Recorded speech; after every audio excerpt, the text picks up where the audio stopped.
En oposición, a partir de 1830, los conservadores ganaron el poder en 1839, cuando Rafael Carrera y Turcios, el primer caudillo de Guatemala, tomó el control del gobierno. Ocupó el poder directamente desde el año 1839, durante sus 2 periodos como presidente. ¿Quién fue Rafael Carrera? Él fue un general guatemalteco reconocido por sus hazañas, que marcaron la historia de nuestro país. De familia humilde, pero de gran corazón y amor a la patria. Desde muy joven, se enlistó en el ejército de Guatemala, ascendiendo rápidamente y sumando actos y que por más de un siglo, colocaron a nuestro país como el más poderoso de Centroamérica. Entre sus acciones están la del cuartel de Mataquescuintla, la de Amberes en Santa Rosa, derrotando al ejército comandado por Teodoro Mejía, y donde fue atacada la guarnición de Guatemala. Pero sin duda la que le dio el reconocimiento a nivel mundial fue la batalla de La Araba, donde con una fuerza inferior logró derrotar a 2 países que contaban con un poder superior. ¿Y sabías que las tácticas del general Rafael Carrera aún son enseñadas y estudiadas en las escuelas militares de West Point? El periodo de los 30 años corresponde al periodo en el que el capitán general Rafael Carrera y Turcios gobernó a Guatemala junto con los miembros del clan Aycinena. El 21 de marzo firmó un decreto proclamando a Guatemala como república soberana e independiente, separándola definitivamente de la patria federada Centroamérica. Se hizo llamar fundador de la nueva república. Con esta medida, Guatemala pudo iniciar sus acciones como Estado soberano y entablar relaciones con las potencias europeas. Durante su gobierno, el general mandó construir varios edificios, tanto militares como civiles, que fueron los primeros edificios monumentales que tuvo el país. También, durante el gobierno de Rafael Carrera, la capital de Guatemala, que por mucho tiempo se llamó La Corte y entonces tenía pocas calles empedradas y muy pocas aceras. Otro edificio fue el Fuerte de San José Buenavista, el cual tenía una gran ubicación privilegiada por estar en un pequeño cerro, desde donde se divisaba tanto a la ciudad como a los posibles atacantes que quisieran sitiarla. Este fuerte lo construyó Carrera luego de haber construido el de Matamoros. En cuanto a la locomoción, únicamente habían carruajes por mulas, donde la economía prácticamente estaba en un nivel muy bajo.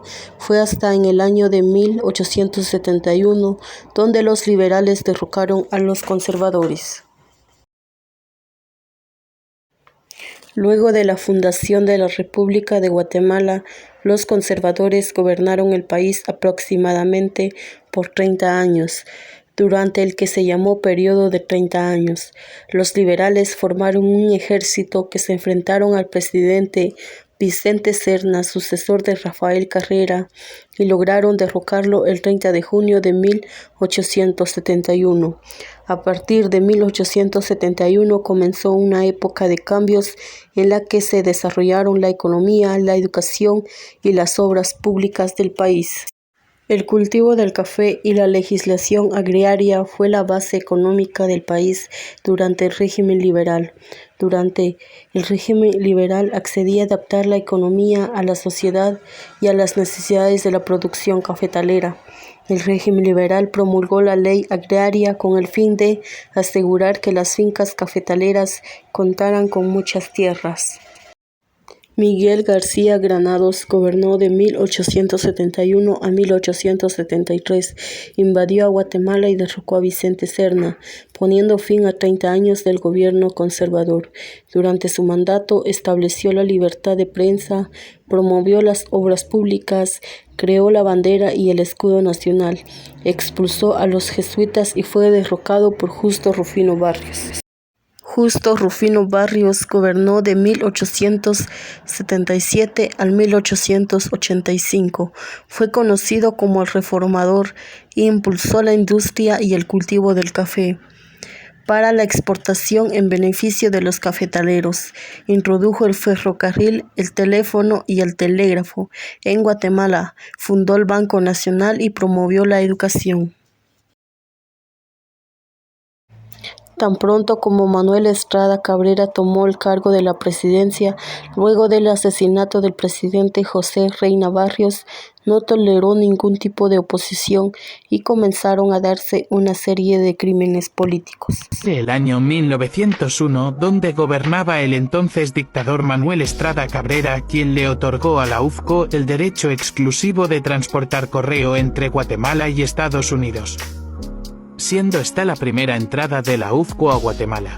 Guatemala, bajo el control de este dictador, le concedió a la UFCO lo que quisiera. Keith Minor vio en Guatemala en clima ideal para las inversiones. Creó la Compañía Guatemalateca del Ferrocarril como una filial de UFCO. Otros países en América Central también cayeron bajo el poderoso manto de la UFCO. Pero no hubo país tan subordinado como Guatemala. Durante el gobierno de Estrada Cabrera recibió 2 atentados. El primero fue un intento de magnicidio llamado La Bomba, donde el presidente y sus acompañantes resultaron ilesos, y la única víctima mortal fue el cochero presidencial Patrocinio Monterroso. El segundo atentado es el de los Cadetes. Fue un magnicidio en contra del presidente guatemalteco, que ocurrió el 20 de abril de 1908, casi un año exacto después del primer intento de magnicidio en su contra.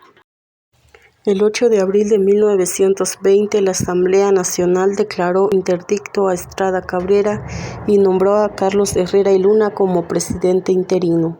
La movilización fue reprimida, varios agentes secretos dispararon contra los inconformes y causaron varios heridos y muertos. Estrada se defendía desde su residencia en La Palma, desde donde se dirigían los cañones que disparaban sus balas y a los unionistas. El dictador se rindió el 14 de abril y a su lado solo quedaba el poeta y político José Santos Chocano. Muchos de sus colaboradores fueron encarcelados y al menos 12 quedaron linchados en la Plaza de Armas. Esto ha sido una breve explicación de lo que fue el régimen conservador y liberal en Guatemala.